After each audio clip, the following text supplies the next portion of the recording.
ವೀಕ್ಷಕರೇ, ಇದು ತಾರಮ್ಮ ಅಂತಂದರೆ ಇವ್ರು ಹೇಳ್ದಂಗೆ ಡಾಕ್ಟ್ರೇಟ್ ಕೊಡ್ತಿದ್ದೀವಿ ಅಂತಂದಾಗ ಯಾರೋ ಒಬ್ರು ಕರೆ ಮಾಡಿದಾಗ ಎಲ್ಲಿ ಎಷ್ಟೊತ್ತಿಗೆ ಯಾವತ್ತು ಬರಬೇಕು ಅಂತ ಕೇಳೋರಿದ್ದಾರೆ.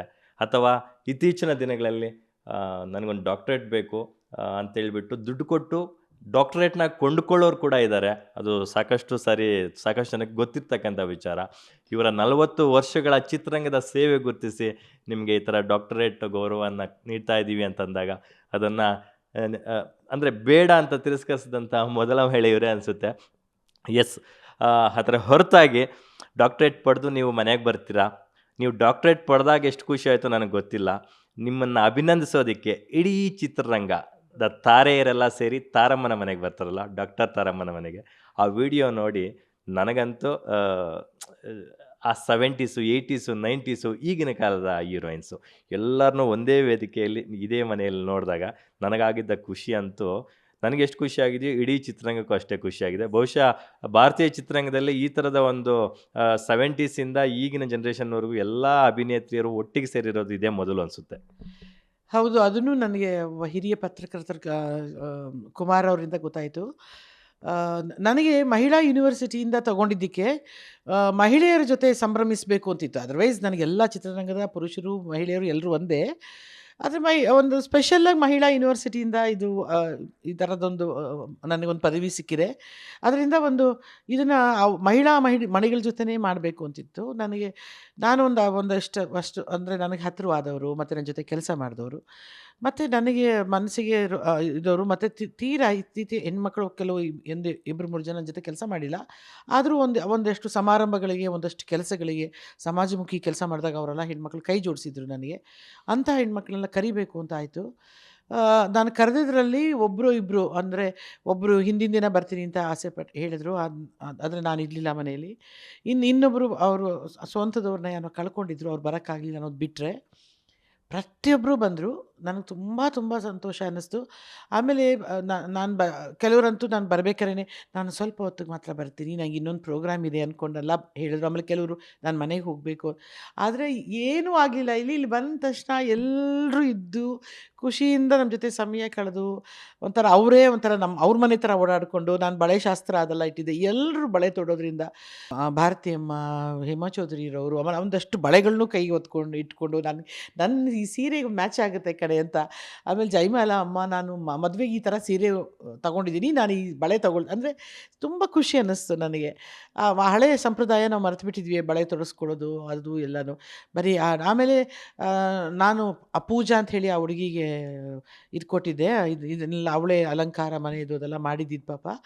ಆ ಹುಡುಗಿ ಒಂದು ಆಟ ಆಡಿಸೋಣ ನಂದು ಆಟ ಬೇಡ, ಅವರವರ ಹಾಡನ್ನೇ ನೆನಪಿಸೋಣ. ಅವರೆಲ್ಲ ಮರ್ತೋಗಿರ್ತಾರೆ, ಎಷ್ಟೋ ವರ್ಷಗಳ ಹಿಂದೆ ಅವರು ಹಾಡಿಗೆ ಅದು ಡ್ಯಾನ್ಸ್ ಮಾಡಿರ್ತಾರೆ. ಮತ್ತು ಅವ್ರು ಹಾಡು ಹಾಕಿ ಅದನ್ನೇ ಡ್ಯಾನ್ಸ್ ಒಂಥರ ಹೇಳೋಣ, ಒಂಥರ ಖುಷಿ ಪಡ್ತಾರೆ ಅಂತ ಹೇಳಿ. ಅದರಲ್ಲಿ ನನಗೆ ತುಂಬ ಖುಷಿ ಅನಿಸಿದ್ದು. ಭಾರತಿಯಮ್ಮ ಎದ್ದೊಳಕ್ಕೆ ಭಾರತಿಯಮ್ಮ ಡ್ಯಾನ್ಸ್ ಮಾಡಿದ್ದು, ಹೇಮಾ ಚೌಧರಿಯವರು, ಸುಮಿತ್ರಮ್ಮ, ಜೈಮಾಲಾರವರು, ಶ್ರುತಿ, ಸುಧಾರಾಣಿ, ಮಾಳವಿಕಾ ಎಲ್ಲರೂ ಎಲ್ಲರೂ ಸಂತೋಷಪಟ್ಟಿದ್ದು. ಆಮೇಲೆ ಪೂಜಾ ಗಾಂಧಿ ಅಂತೂ ಪುನೀತ್ದು ಅವಳದು ಸಾಂಗಿಗೆ ಅಶ್ವಿನಿಯನ್ನು ಕರ್ಕೊಂಡು, ಪಾಪ ಅವರು ತುಂಬ ಸಂಕೋಚ ಪಡ್ತಿದ್ರು. ಅವರನ್ನು ಕರ್ಕೊಂಡು ಬಂದು ಅವರು ಪುನೀತ್ ರಾಜ್ಕುಮಾರ್ ಥರ ನಿಂತಿದ್ದು ಜೊತೆಯಲ್ಲಿ ಅವಳ ಜೊತೆ. ಆಮೇಲೆ ಸುಧಾ ನರಸಿಂಹರಾಜು ಅವ್ರ ತಂದೆ ಹಾಡಿಗೆ ಡ್ಯಾನ್ಸ್ ಮಾಡಿದ್ದು. ಆಮೇಲೆ ಇವಳು ತ್ರಿವೇಣಿ ಅವ್ರ ತಾಯಿ ಹಾಡಿಗೆ ಹೆಜ್ಜೆ ಹಾಕಿದ್ದು. ಮತ್ತು ಸಂಘವಿ ನಾವು ಮರ್ತೇ ಬಿಟ್ಟಿದ್ವಿ. ಸಂಘವಿ ನಮ್ಮ ದಿಗ್ಗಜರಲ್ಲೆಲ್ಲ ಹೀರೋಯಿನ್ ಮಾಡಿದ್ಲು ವಿಷ್ಣು ಸರ್ ಜೊತೆಗೆ. ಆ ಹುಡುಗಿ ಅವಳು ಡ್ಯಾನ್ಸ್ ಮಾಡಿದ್ದು. ಗುರುಕಿರಣ್ ಹೆಂಡತಿ ಗುರುಕಿರಣ್ ಸಂಬಂಧಪಟ್ಟ ಹಾಡಿಗೆ ಹೆಜ್ಜೆ ಹಾಕಿದ್ದು. ಈ ಥರದೆಲ್ಲ ಸುಧಾ ಬೆಲ್ವಾಡಿ ಅವಳು ಅಭಿನಯ ಮಾಡಿದ ಸಿನಿಮಾಗೆ, ವೀಣಾ ಸುಂದರ್ ಅವಳು ಅಭಿನಯ ಮಾಡಿದ ಸಿನಿಮಾದಲ್ಲಿ, ಮಾಳವಿಕಾ, ಅನುಪ್ರಭಾಕರ್ ಅಂತೂ ಅವಳು ನನ್ನನ್ನು ಓಡಾಡಿಸೇ ಬಿಟ್ಲು. ನಾನಂದೆ ಆ ಸಾಂಗಲ್ಲಿ ಹಂಗೆ ಓಡಿರೋದು, ನೀವು ಓಡಿ ಅಂತ. ಒಂಥರ ಮಾಲಾಶ್ರೀ ಅವಳು ಸಾಂಗಿಗೆ ಡ್ಯಾನ್ಸ್ ಮಾಡಿದ್ದು. ಮತ್ತು ಆ ಮಾಲಾಶ್ರೀ ಜೊತೆ ಇನ್ನು ಎಲ್ಲ ಹೀರೋಯಿನ್ಸು ಎದ್ದು ಡ್ಯಾನ್ಸ್ ಮಾಡಿದ್ದು. ಯಾವುದನ್ನು ಬಿಡಲಿ, ಯಾವುದನ್ನು ಹೇಳಲಿ, ಈಗಲೂ ನನಗೆ ನಮ್ಮ ಕಲಾವಿದರೆಲ್ಲ ಫೋನ್ ಮಾಡ್ತಾ, ಅಯ್ಯೋ ನಾನು ಇನ್ನೂ ಅದೇ ಗುಂಗಲ್ಲಿದ್ದೀನಿ, ತುಂಬ ಚೆನ್ನಾಗಿತ್ತು. ಮಾಳವಿಕಾ, ಅಂಜಲಿ ಇವರೆಲ್ಲರೂ ವಾಯ್ಸ್ ಮೇಲ್ಗಳಲ್ಲಿ, ತ್ರಿವೇಣಿ ವಾಯ್ಸ್ ನೋಟ್ಗಳಲ್ಲಿ ನಮಗೆಲ್ರಿಗೂ ಮೆಸೇಜ್ಗಳನ್ನ ಕಳಿಸಿದ್ದು. ಪ್ರಿಯಾಂಕಾ ಉಪೇಂದ್ರ ಅವಳು ಹಾಡಿಗೆ ಅವಳು ಡ್ಯಾನ್ಸ್ ಮಾಡಿದ್ದು. ಅವಳಿಗೆ ಪಾಪ ಎಲ್ಲಿ ಹೋದರೂ ಹೂವೇ ಹಾಡಾಕ್ಬಿಡ್ತಾರೆ ಅಂದ್ಬಿಟ್ಟು ನಾನು ಬೇರೆ ಏನಾದರೂ ಹಾಕಿ ಅಂದರೆ ಅವರು ಇದನ್ನು ಹಾಕ್ಬಿಟ್ರು, ಮಲ್ಲ ಡ್ಯಾನ್ಸ್, ನೀನೇ ಬಾ ರವಿ ಸರ್ ಪ್ರೊಡ್ಯೂಸರ್ ಅಂತೇಳಿ ಎಳ್ಕೊಂಡು ಬಂದು ಪ್ರಿಯಾಂಕಾ ಮಾಡಿದ್ದು ಯಾವುದನ್ನು ಹೇಳಿ ಯಾವುದನ್ನು ಬಿಡಲಿ, ಒಬ್ರದ್ದು ನನ್ನ ಬಿಡೋಕ್ಕಾಗಲ್ಲ. ಇದ್ರ ಮಧ್ಯದಲ್ಲಿ ಸುಧನ್ನ ಮಗಳು, ಅವಳಂತೂ ಅವಳು ಒಳ್ಳೆ ಡ್ಯಾನ್ಸರು, ಭರತನಾಟ್ಯ. ಅವಳಿಗೆ ಈಗ ತಾನೇ ಅರಂಗಿಟ್ರಮು ಎಲ್ಲ ಆಗಿದೆ, ಸುಧಾರಾಣಿ ಅವರ ಮಗಳು. ಅವಳು ನಮ್ಮ ಹೀರೋಯಿನ್ಸ್ ಜೊತೆ ಡ್ಯಾನ್ಸ್ ಮಾಡಿದ್ದು. ಈ ನಮಗೆ ತುಂಬ ತುಂಬ ಮೆಮೊರೀಸ್ನ ಬಿಟ್ಟು ಒಂಥರ ಅವರು ಎಲ್ಲರೂ ತುಂಬ ಖುಷಿಯಾಗಿ ಇದೇ ಥರ ಸೇರಬೇಕು ನಾವೆಲ್ಲಾದರೂ ಓದ್ತಲ್ಲ, ಅವರಾಗೆ ಅವರೇ ಎಲ್ಲ ಹೇಳ್ತಾ ಇರೋದು. ನನಗೆ ತುಂಬ ಖುಷಿ ಅನಿಸ್ತು ಅವ್ರು ಬಂದು ಸಂತೋಷದಿಂದ ಕಳೆದು, ಮತ್ತು ಎಲ್ರಿಗೂ ಸಂತೋಷನ ಹಂಚ್ತಿರೋದು, ಹೇಳ್ತಿರೋದು ಇದೆಯಲ್ಲ. ಮತ್ತು ಅವ್ರು ಸೋಷಿಯಲ್ ಮೀಡಿಯಾದಲ್ಲೂ ಅವ್ರು ಹಾಕ್ಕೊಳ್ತಿರೋದು, ವಾಯ್ಸ್ ನೋಟ್ ಹಾಕ್ಕೊಳ್ಳೋದು. ಹೋಗ ನಾನು ನಿಮ್ಗೆಲ್ರಿಗೂ ಎಷ್ಟು ಥ್ಯಾಂಕ್ಸ್ ಹೇಳಿದ್ರು ಸಾಲದು. I mean all the press carried ಎಲ್ಲರೂ, ಯಾಕಂದರೆ ನಾನು ಯಾರನ್ನೂ ಕರೆದಿರಲಿಲ್ಲ, ಬರೀ ಹೆಣ್ಮಕ್ಳದು ಅಂತ ಹೇಳಿ. ಸೊ ನಾನು ಪ್ರೆಸ್ನೂ ಕರೆದಿರಲಿಲ್ಲ. ಬಟ್ ಆದರೆ ಯಾರೂ ಅದನ್ನು ಬೇಜಾರು ಮಾಡ್ಕೊಳ್ಳದೆ ಎಲ್ಲರೂ ತಮ್ಮ ತಮ್ಮ ಚಾನಲ್ಗಳಲ್ಲಿ, ತಮ್ಮ ತಮ್ಮ ಪೇಪರ್ಗಳಲ್ಲಿ ಪ್ರಕಟ ಮಾಡಿ ಸಪೋರ್ಟ್ ಮಾಡಿದ್ದು. Just love you all. Yes Taramma, ನನಗೂ ಬಹಳ ಖುಷಿ ಆಯಿತು ಆ ವಿಡಿಯೋ ನೋಡಿ. ಅಷ್ಟು ಜನನ ನೀವು ಈ ಮನೆಗೆ ಕರೆಸಿ ಅವ್ರಿಗೂ ಆತಿಥ್ಯ ಮಾಡಿ ಕಳಿಸಿದ್ದು, ಅವ್ರು ನಿಮಗೆ ಅಭಿನಂದಿಸಿದ್ದು ಅದೆಲ್ಲನೂ. ಅದರ ಹೊರತಾಗಿ ನಾನೊಂದು ಲೈನ್ ಹಾಕಿದ್ದೆ, ಅದರಲ್ಲಿ ಒಂದು ಕಟ್ಸ್ ಮಾಡಿ ಭಾರತಿ ಅಮ್ಮ ಅವರು ಡ್ಯಾನ್ಸ್ ಮಾಡಿದ್ದು ನೋಡಂತೂ ನನಗೆ ಕಣ್ಣು ತುಂಬ ನೀರು ತುಂಬ್ಕೊಂತು. ಇವರೇನಾ ಅನಾರೋಗ್ಯದಿಂದ ಬಳಲ್ತಿದ್ದಾರೆ ಅಂತ ಹೇಳಿದ್ದು ಅಂತ ನಾನು ಹಿಂಗೆ ಹಾಕಿದ್ದೆ ಲೈನು. ಅವರು ಆ ಥರ ಎದ್ದು ಆ ರೆಟ್ರೋ ಸಾಂಗಿಗೆ ಅವರು ಎಕ್ಸ್ಪ್ರೆಷನ್ಸ್ ಕೊಡ್ತಿದ್ರೆ ಹಿಂಗೆಲ್ಲ ನನಗೆ ಒಂಥರ ಖುಷಿ ಆಗೋಯ್ತು. ನಿಜನೋ, ನಾನು ಹೇಳಿದ್ದು ಆ 4 ಹೆಣ್ಮಕ್ಳು ಅಂದರೆ ತಾಯಂದರು, ಸಾವನ್ನು ಗೆದ್ದು ಬಂದ ತಾಯಂದರು. ಮೊದಲನೇದಾಗಿ ಭಾರತಿಯಮ್ಮ, ಅವ್ರು ನಿಮ್ಗೆ ಗೊತ್ತು ಎಷ್ಟು ಅನಾರೋಗ್ಯ ಇದ್ದರು, ಅವ್ರು ಸಾವನ್ನು ಗೆದ್ದು ಎದ್ದು ಬಂದರು ಭಗವಂತ. ಮತ್ತು ಹೇಮಾ ಚೌಧರಿಯರವರು, ಅವ್ರಿಗೆ ಆಪ್ರೇಷನ್ ಆಗಿದೆ, ಇದಾಗಿದೆ ಎಲ್ಲ ಗೊತ್ತು, ನಿನಗೂ ಗೊತ್ತು, ಸೀರಿಯಸ್ ಅಂತಿದ್ರು. ಅವರು ಸಾವನ್ನು ಗೆದ್ದು ಬಂದರು. ಇನ್ನು ಜಯಮಾಲಾ ಅಮ್ಮ, ಅವರು ಆಲ್ಮೋಸ್ಟ್ ಒಂದು 2 ವರ್ಷಗಳ ಕಾಲ ಹೊರಗಡೆನೇ ಬರಲಿಲ್ಲ ಅವ್ರ ಅನಾರೋಗ್ಯಕ್ಕೆ. ಅವರು ಸಾವನ್ನು ಗೆದ್ದು ಬಂದವರು. ಸುಮಿತ್ರಮ್ಮ ಮಾಡ್ತಾ ಇದ್ದಾರೆ, ಹೌದು ಮಾಡಿದ್ರು. ಮತ್ತು ಸುಮಿತ್ರಮ್ಮ ನಾನು ಬರೋಕ್ಕಾಗಲ್ಲ, ನನಗೆ ತುಂಬ ಇದು ಅಂತೆಲ್ಲ ಏನೇನೋ ಎಕ್ಸ್ಪ್ಲೈನ್ ಮಾಡಿನೂ ಬಂದು ಅವರು ಎದ್ದು ನಿಂತ್ಕೊಂಡು ಡ್ಯಾನ್ಸ್ ಮಾಡಿದ್ದು. ಆಮೇಲೆ ಎಲ್ಲರೂ ಈ 4 ಮನೆಗಳಲ್ಲಿ ಎಲ್ಲರೂ ಹೇಳ್ತಿರೋದೇನೆಂದರೆ ಮತ್ತೆ ರೀಚಾರ್ಜ್ ಆಗಿಬಿಟ್ಟಿದ್ದಾರೆ, ಎಲ್ಲ ಊರುಗಳಿಗೆ ಹೋಗ್ತಿದ್ದಾರೆ ಕಾರಲ್ಲಿ ಅಂತ. ನನಗೆ ಅದೇ ಸಂತೋಷ, ನನಗೆ ತುಂಬ ಖುಷಿ ಕೊಡ್ತು. ಅಂದರೆ ಸಾವನ್ನು ಗೆದ್ದು ಬಂದ ತಾಯಂದ್ರಿಗೆ ನನಗೆ ಸನ್ಮಾನ ಮಾಡಬೇಕು ಅನ್ನೋದು ಇತ್ತು. ಸೊ ಅವರು ಬಂದು ಇವರೆಲ್ಲ ನಮ್ಮ ಜೊತೆ ಸೇರಿದ್ದಿದೆಯಲ್ಲ, ನಮಗೆಲ್ಲರಿಗೂ ಆಶೀರ್ವಾದ ಮಾಡ್ದಂಗೆ ಆಯ್ತದು. ಇನ್ನೊಂದು ವಿಚಾರ ನನಗೇನಪ್ಪ ಅಂತಂದರೆ, ಅಪ್ಪು ಅವರ ನಗು ಮುಖನ ನಾವು ಅಶ್ವಿನಿ ಮೇಡಮ್ ಅವ್ರ ಮೂಲಕ ನೋಡ್ತಾ ಇದ್ದೀವಿ. ಅವರೆಲ್ಲೇ ಬಂದರೂ ಅವ್ರ ಉಪಸ್ಥಿತಿ ಇರುತ್ತೆ, ಆದರೆ ಅವ್ರು ಮಾತಾಡಲ್ಲ. ವಿಶ್ ಮಾಡೋಕ್ಕೆ ಬರ್ತಾರೆ, ಬಟ್ ವಿಶ್ ಮಾಡಲ್ಲ, ವೇದಿಕೆಯಲ್ಲಿ ಇರ್ತಾರೆ, ಹೋಗ್ತಾರೆ. ಬಟ್ ಅವರು ಕೂಡ ಈ ಥರ ಎಲ್ಲರ ಜೊತೆ, ಪೂಜಾ ಗಾಂಧಿ ಅವ್ರ ಜೊತೆ ಅವರು ಅಪ್ಪು ಅವರ ಸಾಂಗ್ಗೆ, ಆ ಮಿಲನಾದ ಸಿನಿಮಾದ ಒಂದು ಸಾಂಗ್ಗೆ ಸುಮ್ಮನೆ ಹಿಡ್ಕೊಂಡು ಅವ್ರನ್ನೊಂದು ರೌಂಡ್ ಹಾಕ್ಸ್ತಾ ಇದ್ರೆ ನಮಗೆಲ್ಲೋ ಒಂದು ಕಡೆ ಸೂಪರ್ ಅಪ್ಪ ಅನಿಸ್ಬಿಡ್ತು. ಆ ಹೆಣ್ಮಗಳು ಒಂಥರ ನಾವೆಲ್ಲ ಮೆಚ್ಕೊಳ್ಳುವಂಥ ಹೆಣ್ಮಗಳು. ಅನೇಕ ಗುಣಗಳು ಆಕೆಯಲ್ಲಿದೆ. ನನಗೆ ತುಂಬ ಸಂತೋಷ ಕೊಟ್ಟಿದ್ದು ಅಂದರೆ, ಆಕೆ ಬಂದು ಸಂತೋಷವಾಗಿ ಇದ್ದಿದ್ದು, ಆಕೆಗೆ ಇನ್ನೊಂದು ಕಾರ್ಯಕ್ರಮ ಇದ್ದರೂ ಅದನ್ನು ನಾನು ಮುಂದಕ್ಕೆ ಹಾಕಿ ಇಲ್ಲೇ ಸಮಯ ಜಾಸ್ತಿ ಕೊಟ್ಟಿದ್ದು, ಕಳೆದಿದ್ದು ಖುಷಿ ಅನ್ನಿಸ್ತು ನನಗೆ. ಸೂಪರ್. ಈ ಸಂತೋಷದ ಸಂಭ್ರಮಗಳು ಮತ್ತೆ ಮತ್ತೆ ನಿಮ್ಮ ಮನೆಯಲ್ಲಿ ರಿಪೀಟೆಡ್ಲಿ ಆಗ್ತಾ ಇರಲಿ ಅಂತ ನಾವು ಆಶಿಸ್ತೀವಿ.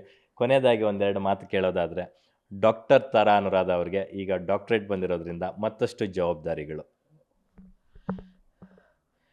ನನಗೆ ಯಾವುದೇ ಜವಾಬ್ದಾರಿಗಳನ್ನು ಕೊಟ್ಟಾಗ ನಾನು ಬದಲಾಗಿದ್ದಿಲ್ಲ, ಅಥವಾ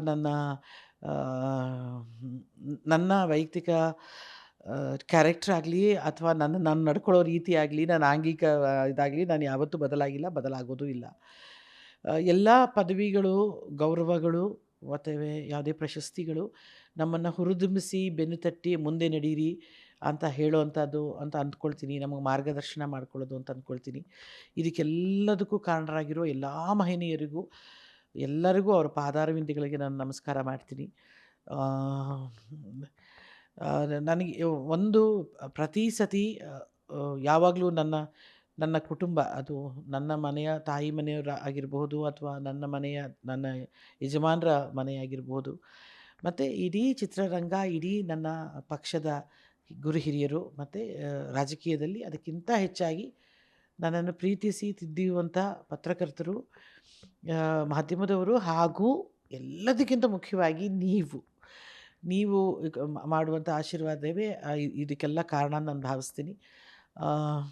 ತಾರಾ ಅನುರಾಧ ಆಗಿದ ತಕ್ಷಣ ನಾನು ಏನೋ ಒಂದು ಬದಲಾವಣೆಯಾಗಿ ಮಾತನಾಡೋ ಸ್ಟೈಲಲ್ಲಿ, ನಡ್ಕೊಳ್ಳೋ ಸ್ಟೈಲಲ್ಲಿ ನಾನು ಯಾವಾಗಲೂ ಬದಲಾಗಿಲ್ಲ.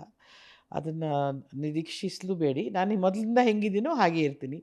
ನನಗೆಲ್ಲವೂ ಇದೆಲ್ಲ ಸಂದಿದೆ ಅಂತಂದರೆ ಅದು ನನ್ನ ತಂದೆ ತಾಯಿಯರ ಆಶೀರ್ವಾದ ಅಷ್ಟೇ. ನಮಸ್ಕಾರ. ಸೂಪರ್. ಇನ್ನೆರಡೇ ಪ್ರಶ್ನೆ ಕೇಳಿಬಿಡ್ತೀನಿ. ನೀವು ಜೆ ಪಿ ನಗರದ ತಾರಮ್ಮ ಅಂತ ನಮ್ಗೆ ಗೊತ್ತಿತ್ತು. ಈಗ ಜಯನಗರದ ಡಾಕ್ಟರ್ ತಾರಮ್ಮ ಆಗಿದ್ದೀರಾ. ಈ ಮನೆಗೆ ಯಾವಾಗ ಬಂದ್ರಿ? ಮನೆ ಬಹಳ ಬ್ಯೂಟಿಫುಲ್ ಆಗಿದೆ. ನಂಗೆ ನೋಡಿ ತುಂಬ ಖುಷಿ ಆಯಿತು. ಹೊಸ ಮನೆಗೆ ನಾನೇ ಫಸ್ಟ್ ಬಂದ ಮೊದಲ ಜರ್ನಲಿಸ್ಟ್ ಅನಿಸುತ್ತೆ. ಸೊ ಈ ಮನೆಗೆ ಬಂದಿದ ತಕ್ಷಣ ನಿಮ್ಗೆ ಒಂಥರ ಪಾಸಿಟಿವ್ ವೈಬ್ಸ್ ಅನಿಸುತ್ತೆ. ಒಂದು ಕಡೆ ಡಾಕ್ಟ್ರೇಟ್ ಬಂದಿದೆ, ಮತ್ತೊಂದು ಕಡೆ ವೇಣು ಸರ್ ಇದನ್ನೆಲ್ಲ ಫುಲ್ ಡಿಸೈನ್ ಮಾಡಿದ್ರು ಅಂತ ಕೇಳ್ಪಟ್ವಿ. ಅವರು ಮತ್ತೆ ಸಿನಿಮಾಗಳಿಗೆ ಸಕ್ರಿಯರಾಗ್ತಾ ಇದ್ದಾರೆ. ಎಸ್, ಜೆ ಪಿ ನಗರದಲ್ಲಿ ಏನಾಯಿತು, ಆ ಮನೆ ಫುಲ್ಲು ಕಮರ್ಷಿಯಲ್ ಆಗಿ ಅಕ್ಕಪಕ್ಕದಲ್ಲೆಲ್ಲ ಕಮರ್ಷಿಯಲ್ ಬಿಲ್ಡಿಂಗ್ಗಳು ಬಂದುಬಿಟ್ವು. ಆಮೇಲೆ ನಮಗೆ ಅಲ್ಲಿ ಇರಲಿಕ್ಕೆ ಸ್ವಲ್ಪ ಕಷ್ಟ ಆಗ್ತಾಯಿತ್ತು, ಮನೆಯಿಂದ ಕಾರ್ ತೆಗಿಯೋದು ಕಷ್ಟ ಆಗ್ತಾಯಿತ್ತು. ಇದು ನಮ್ಮ ತಾತನ ಮನೆ. ನಮಗೆ ಅಂದರೆ ನಮ್ಮ ಸ್ವಲ್ಪ ಹಿಂಭಾಗಕ್ಕೆ ಬರುತ್ತೆ ಮನೆ. ಅದಕ್ಕೆ ನನ್ನ ತಾಯಿಗೆ ಇಷ್ಟ ಇರಲಿಲ್ಲ. ನಮಗೇನು ರೋಡಿಗೆ ಕಾಣಲ್ಲ, ಮನೆ ಬೇಡ ಅಂತಲ್ಲ ಅಂತಿತ್ತು ಅಮ್ಮ. ಬಟ್ ನನಗೇನಂದರೆ ನಮಗೆ ವೇಣುಗೆ ಇಷ್ಟ ಆಯಿತು ಇಲ್ಲಿ ಮನೆ ಮಾಡಬೇಕು ಅಂತ. ನನಗಿಂತ ಹೆಚ್ಚಾಗಿ ವೇಣುಗೆ ತುಂಬ ಇಂಟ್ರೆಸ್ಟ್ ಇತ್ತು. ಸರಿ, ಇಲ್ಲಿಗೆ ಬಂದು 6 ತಿಂಗಳಾಗೋಯ್ತು ನಾವು ಈ ಮನೆಗೆ ಬಂದು. ಅಂದರೆ 2018ರಲ್ಲಿ ನಾವು ಪ್ರಾರಂಭ ಮಾಡಿದ್ವಿ. ಆಮೇಲೆ 19, 20, 21 ಕೋವಿಡಲ್ಲಿ ನಿನ್ಗೆ ಗೊತ್ತು ನಿಂತೋಯ್ತು, ಯಾರೂ ಕೆಲಸಗಾರ ಬರಲಿಲ್ಲ. ತಿರ್ಗಾ 22ರಿಂದ ವೇಣು ನಿಂತರು, ಅವರೇ ನಿಂತು ನಾನೇ ನಿಂತ್ಕೊಳ್ತೀನಿ ಅಂತ ನಿಂತ್ಕೊಳ್ಳೋಕೆ ಸ್ಟಾರ್ಟ್ ಮಾಡಿದ್ರು. ಮತ್ತು ಅವ್ರಿಗೆ ತುಂಬ ಜನ ಸಹಾಯ ಮಾಡಿದ್ರು. ಮಧು ಸರ್, ಡಾಕ್ಟರ್ ಮಧು ಅವರು, ವಾಸೂರವರು, ನಾಗೇಶ್ರವರು, ಈ ಥರ ಎಲ್ಲ ನಿಂತ್ಕೊಂಡು ಅವ್ರ ಜೊತೆಗೆ ಈ ಕನಸನ್ನು ನನಸು ಮಾಡಿದ್ರು. ಅದೇ ತುಂಬ ನಿಂತು ಶ್ರದ್ಧೆ ವಹಿಸಿ ಕಟ್ಟಿದ್ದು ಖಂಡಿತವಾಗ್ಲೂ ನನ್ನ ಯಜಮಾನನೇ. ಈ ಮನೆ ಒಳಗಡೆ ಕಟ್ಟಬೇಕಾದ್ರೆ ನನ್ನ ಸೇರಿಸ್ತಾನೆ ಇರಲಿಲ್ಲ. ನೀ ಬರಬೇಡ ಅನ್ನೋರು. ಯಾಕೆಂದರೆ ಗೊತ್ತು ನಾನು ಏನಾದರೂ ಬದಲಾವಣೆ ಹೇಳ್ತೀನಿ, ಅದು ಬೇಡ, ಅದು ಹಂಗಿರಬೇಕು, ಇದು ಬೇಡ, ಇದು ಹಿಂಗಿರಬೇಕು ಅಂತೀನಿ ಅಂತನೋ ಏನೋ, ಅಥವಾ ನನಗೆ ಸರ್ಪ್ರೈಸ್ ಕೊಡಬೇಕು ಅಂತನೋ ಏನೋ ನನಗೆ ಸೇರಿಸಲಿಲ್ಲ. ನಾನು ಮಾತ್ರ ದೇವ್ರ ಮನೆ ಮಾತ್ರ ಬೇಡ್ಕೊಳ್ತಾನೆ ಇದ್ದೆ. ನಂಗೆ ಹಿಂಗೆ ಇರಬೇಕು, ಆದಷ್ಟು ದೊಡ್ಡದಿರಬೇಕು, ಹಿಂಗೆ ಕೂತ್ಕೋಬೇಕು, ಆ ಥರ ಏನೇನೋ ಹೇಳ್ತೀನಿ. ಸೊ ಅದೇ ಥರದಲ್ಲಿ ಮಾಡಿಕೊಟ್ರು.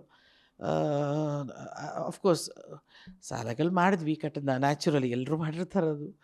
ಲೋನ್ಗಳು ಅದು ಎಲ್ಲ ತೆಗೆದುಕೊಂಡು ಮಾಡಿದ್ವಿ. ನನ್ನ ಕುಟುಂಬ, ವೇಣೂರ ಕುಟುಂಬ ಆಗಲಿ, ನಮ್ಮ ಕುಟುಂಬನೂ ಸಹಾಯ ಮಾಡಿದ್ರು. ಸೊ ಹಾಗಾಗಿ ನಮ್ಮ ಕನಸು ನನಸಾಯಿತು. ಸೂಪರ್ ತಾರಮ್ಮ, ಭಾಳ ಖುಷಿ ಆಯ್ತು ನಿಮ್ಮ ಜೊತೆ ಮಾತಾಡಿ ಇಷ್ಟೊತ್ತು. ಪ್ರತಿಯೊಬ್ಬರಿಗೂ ತಮ್ಮ ಜೀವಮಾನದಲ್ಲಿ ಎಷ್ಟೇ ಸಾಧಿಸಿದ್ರು ಕೂಡ ನನಗೆ ಇನ್ನೂ ಏನೋ ಒಂದು ಮಾಡ್ಬೇಕನ್ಸುತ್ತೆ ಅಂಥದ್ದು ಏನೋ ಒಂದು ಸಣ್ಣ ಕೊರಗಿದ್ದೇ ಇರುತ್ತೆ. ನಿಮಗೆ ರಾಜಕಾರಣ ಮತ್ತು ಸಿನಿಮಾದಲ್ಲಿ ಇನ್ನೂ ಏನು ಮಾಡಬೇಕು ಅಂತ ಒಂದು ಡ್ರೀಮ್ ಪ್ರಾಜೆಕ್ಟು ಅಥವಾ ಒಂದು ಡ್ರೀಮ್ ರೋಲು ಅಥವಾ ಒಂದು ಡ್ರೀಮು ಪದವಿ ಅನ್ನೋದಿರುತ್ತೆ, ಆ ಥರದ್ದು ಏನಿದೆ ಅಂತಕ್ಕಂಥದ್ದು ಲಾಸ್ಟ್ಗೆ? ಲಾಸ್ಟಿಗಲ್ಲ, ಫಸ್ಟಿಗೂ ಅದು ಸಿನಿಮಾ ಪಾತ್ರಗಳು ನನಗೆ ಇನ್ನಿಷ್ಟು ಗಟ್ಟಿ ಪಾತ್ರಗಳನ್ನು ಮಾಡಬೇಕು ಅಂತ ಆಸೆ, ಇನ್ನಿಷ್ಟು ಅರ್ಥಪೂರ್ಣವಾದ ಪಾತ್ರಗಳು ಮಾಡಬೇಕು ಅಂತ ಆಸೆ, ಇನ್ನಿಷ್ಟು ಸಾಧನೆಗಳನ್ನು ಮಾಡಬೇಕು ಅಂತ ಆಸೆ ಆ ಪಾತ್ರಗಳ ಮೂಲಕ. ರಾಜಕೀಯ ರಂಗದಲ್ಲಿ ದಯಮಾಡಿ ನನ್ನ ಪಕ್ಷದವರು ಏನಾದರೂ ಅವಕಾಶ ಮಾಡಿಕೊಟ್ರೆ ಅದರಲ್ಲಿ ನಾನೇನು ಕೆಲಸ ಮಾಡ್ಬೋದು, ನನ್ನ ಪಕ್ಷವನ್ನು ಎಷ್ಟು ಗಟ್ಟಿ ಮಾಡ್ಬೋದು, ಅಥವಾ ನನ್ನ ದೇಶಕ್ಕೆ, ರಾಜ್ಯಕ್ಕೆ, ಜನತೆಗೆ ಏನು ಒಳ್ಳೇದು ಮಾಡಬಹುದು ಅಂತ ತೋರಿಸ್ಕೊಡ್ಬೇಕು ಅಂತ ಆಸೆ. ಅಂದರೆ ಎಮ್ ಎಲ್ ಎ ಆಗಬೇಕು ಅನ್ನೋದನ್ನ ಹೇಳ್ತಿದ್ರೆ ಇಂಡೈರೆಕ್ಟಾಗಿ ಏನು ಅಂತ ಗೊತ್ತಿಲ್ಲ ನನಗೆ. ನಾನು ಇಂಥ ಪದವಿ ಅಂಥ ಪದವಿ ಅಂತ ಹೇಳಲಾರೆ. ಅವಕಾಶಗಳು ಹೆಣ್ಣುಮಕ್ಕಳಿಗೆ ಸಿಗಬೇಕು. ಆ ನಿಟ್ಟಿನಲ್ಲಿ ನಾನೊಬ್ಬ ಹೆಣ್ಮಗಳಾಗಿ ನೀನು ನನ್ನನ್ನೇ ಕೇಳಿದ್ದಕ್ಕೆ ನಾನು ಹೇಳಿದೆ, ನನಗೆ ಅಂಥ ಅವಕಾಶಗಳು ನಾನು ಸಿಗುವಂಥದ್ದಾಗಬೇಕು. Thank you so much. ಸಾಕಷ್ಟು ವಿಚಾರಗಳು ನಮ್ಮ ಜೊತೆ ಶೇರ್ ಮಾಡ್ಕೊಂಡ್ರಿ. ನಮ್ಮ ಗ್ಯಾರಂಟಿ ನ್ಯೂಸ್ ಪರವಾಗಿ ನನ್ನ ವೈಯಕ್ತಿಕವಾಗಿ ನಿಮಗೆ ಮತ್ತೊಮ್ಮೆ ಅಭಿನಂದನೆಗಳು Taramma. Thank you so much. ನಾನೊಂದು ಹೇಳಲೇಬೇಕು, ಗ್ಯಾರಂಟಿ ನ್ಯೂಸ್ ಇದೇ ಫೆಬ್ರವರಿಯಿಂದ ಪ್ರಾರಂಭ ಆಗ್ತಾ ಇದೆ. ನಮಗೆಲ್ರಿಗೂ ಮನೆಗೂ ಬರ್ತಾ ಇದ್ದಾರೆ ಇನ್ನೊಬ್ಬ ಹೊಸ ಅತಿಥಿಯನ್ನು ಮನಸಾರೆ ಸ್ವಾಗತ ಮಾಡೋಣ. ಮನೆಗಳಲ್ಲಿ, ಮನಸ್ಸುಗಳಲ್ಲಿ ತುಂಬಿಕೊಳ್ಳೋಣ. ನಿಮ್ಮಿಂದ ಒಳ್ಳೊಳ್ಳೆ, ಆಗಲೇ ಹೇಳಿದೆ ನಾನು, ಒಳ್ಳೊಳ್ಳೆ ಸುದ್ದಿಗಳು, ನಿಜವಾದ ಸುದ್ದಿಗಳು, ದಿಟ್ಟವಾದ ಸುದ್ದಿಗಳು ನಮಗೆಲ್ರಿಗೂ ತಲುಪುವಂಥದ್ದಾಗಲಿ, ಮಾರ್ಗದರ್ಶನ ಮಾಡುವಂಥದ್ದಾಗಲಿ. ಏಕೆಂದರೆ ಇತ್ತೀಚಿನ ಸುದ್ದಿವಾಹಿನಿಗಳು ಬರೀ ಸುದ್ದಿವಾಹಿನಿಗಳಾಗಷ್ಟೇ ಇಲ್ಲ, ಎಷ್ಟೋ ವಿಚಾರಗಳಲ್ಲಿ ಮಾರ್ಗದರ್ಶನ ಮಾಡುವಷ್ಟರ ಮಟ್ಟಿಗೆ ಬೆಳೆದು ನಿಂತಿದ್ದೀರಿ. ನಮಗೊಂಥರ ಖುಷಿ ಅನಿಸುತ್ತೆ, ಅರೆ ಹೌದಲ್ವಾ, ಇದು ಹಿಂಗೆ ಮಾಡಬೇಕಲ್ವಾ ಅನ್ನೋ ಥರದಲ್ಲಿ. ಆ ನಿಟ್ಟಿನಲ್ಲಿ ಕೂಡ ನಿಮ್ಮ ವಾಹಿನಿ ಕೆಲಸ ಮಾಡಲಿ, ಚೆನ್ನಾಗಿ ಹೆಸರು ತಗೊಳ್ಳಿ ಅಂತ ಹಾರೈಸ್ತೀನಿ. Thank you Taramma. ಎಸ್ ವೀಕ್ಷಕರೇ, ನೋಡಿದ್ರಲ್ಲ ಡಾಕ್ಟರ್ ತಾರಾ ಅನುರಾಧ ಅವರ ಮನದಾಳದ ಮಾತುಗಳನ್ನು. ನನಗಂತೂ ಬಹಳ ಖುಷಿ ಆಯಿತು. ನನಗೆ ಇಷ್ಟವಾದಂತಹ ಕಲಾವಿದೆ ಕೂಡ ಹೌದು. ನಾನು ಪ್ರೀತಿಯಿಂದ ಅಕ್ಕ ಅಂತ ಕರಿತೀನಿ. ಅವರು ನನ್ನ ತಮ್ಮನ ರೀತಿ ಭಾವಿಸ್ತಾರೆ ಪ್ರತಿ ಇದರಲ್ಲೂ ಕೂಡ. ಏನೇ ಇದ್ದರೂ ಅಂದರೆ ಸಿನಿಮಾ ಆಗಲಿ, ಸಿನಿಮೇತರವಾಗಲಿ ಯಾವಾಗಲೂ ಟಚ್ಚಲ್ಲಿ ಇರ್ತಕ್ಕಂಥ ಒಂದು ಜೀವ ಅದು. ಅಂದರೆ ನಮಗೆ ಒಂಥರ ಮೋರ್ ದನ್ ಫ್ಯಾಮ್ಲಿ ಇಂಡಸ್ಟ್ರಿ ಅನ್ನೋದಕ್ಕಿಂತ ಹೆಚ್ಚಾಗಿ. ಹಾಗಾಗಿ ಅವರಿಗೆ ಡಾಕ್ಟ್ರೇಟ್ ಸಿಕ್ಕಿದ್ದು ನನಗೆ ವೈಯಕ್ತಿಕವಾಗಿ ಬಹಳ ಖುಷಿ ಆಯಿತು. ನಮ್ಮ ಕನ್ನಡ ಚಿತ್ರರಂಗದಲ್ಲಿ ತಾರಮ್ಮ ಅವರೊಟ್ಟಿಗೆ ಮತ್ತಿಬ್ಬರು ಕಲಾವಿದರಿಗೆ, ದೊಡ್ಡ ಕಲಾವಿದರಿಗೆ ಡಾಕ್ಟ್ರೇಟ್ ಬಂದಿದೆ. ಸಾಧು ಕೋಕಿಲ ಅವರು ಇನ್ಮೇಲೆ ಡಾಕ್ಟರ್ ಸಾಧು ಕೋಕಿಲ ಆಗ್ತಾ ಇದ್ದಾರೆ. ಮತ್ತೊಮ್ಮೆ ಗಿರಿಜಾ ಲೋಕೇಶ್ ಅವರು, ಡಾಕ್ಟರ್ ಗಿರಿಜಾ ಲೋಕೇಶ್ ಅವರಾಗಿ ಅವರು ಒಂದು ಪ್ರಶಸ್ತಿಯನ್ನು, ಅಂದರೆ ಪ್ರದಾನವನ್ನು ಅಂದರೆ ಪಡಿತಾ ಇದ್ದಾರೆ. ಸೊ ಹಾಗಾಗಿ ಇವರು ಮೂವರಿಗೂ ಕನ್ನಡ ಚಿತ್ರರಂಗದ ಮೂವರು ದೊಡ್ಡ ಕಲಾವಿದರಿಗೆ ಈ ಥರದ ಒಂದು ಗೌರವ ಸಂದಿರ್ತಕ್ಕಂಥದ್ದು ಖುಷಿಯ ವಿಚಾರ. ಇದಾಗಿತ್ತು ತರಮ್ಮ ಅವರೊಟ್ಟಿಗಿನ ಮನದಾಳದ ಮಾತುಗಳು. ಕ್ಯಾಮ್ರಾ ಪರ್ಸನ್ ಗಿರಿಬಾಬು ಜೊತೆ ಲಕ್ಷ್ಮೀನಾರಾಯಣ್, ಬೆಂಗಳೂರು. ಗ್ಯಾರಂಟಿ ನ್ಯೂಸ್, ಸುದ್ದಿ ಖಚಿತ, ನ್ಯಾಯ ನಿಶ್ಚಿತ.